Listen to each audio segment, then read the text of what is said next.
Thank you very much. I am going to be brief because I do want to hear the stories that are going to be told tonight. I want to really pay tribute to Dr. Sharad Rai for organizing this forum. This is the second forum that he has organized to bring people together to share their experiences and to identify some really quite horrifying gaps in our healthcare system as people have not been able to access the services that they need in a timely way.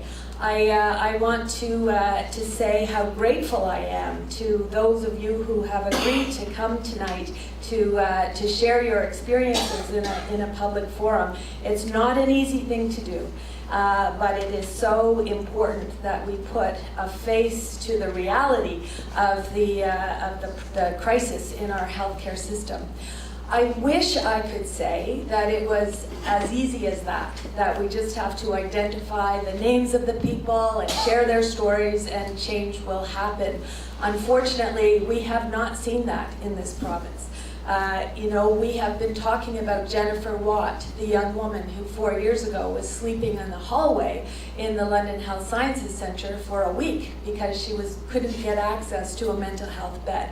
I raised the story of Angela Jolie last year, whose husband came to my constituency office absolutely frantic because Angela had been lying on a stretcher in the hallway at the LHSC for a week, again, waiting for access to a mental health bed.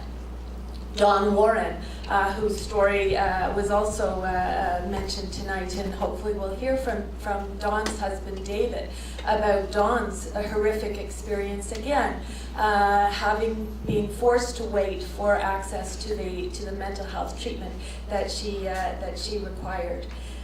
We have seen in this province 6 years of year-over-year cuts to our healthcare budget. This was confirmed in a report from the Financial Accountability Officer just a couple of weeks ago. And the consequences of these year-over-year cuts and the continual underfunding of healthcare are experiences like these. It is the crisis in our mental health system.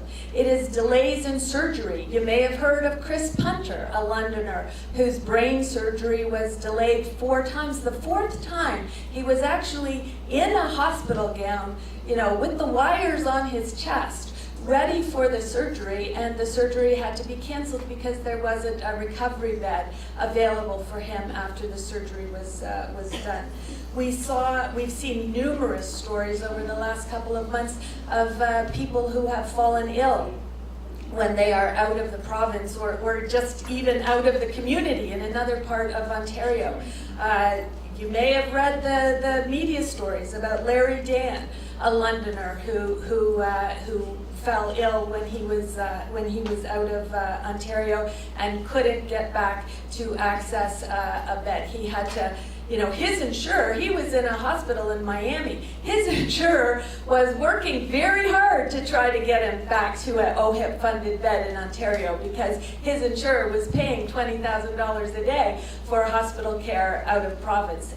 And yet there were absolutely no hospital beds available in London for him. Joe Glowacki is another constituent from London West who called my office. Very similar experience in December. He was in Arizona, had a heart attack, and had to wait in Arizona because there were no beds available for him in London. David Ronald, a Hamilton man, same experience, was in Costa Rica, fell ill, had to wait 11 days before he could be sent back to his community to a hospital bed. Todd Hrabchak, an 83-year-old Toronto man, same thing.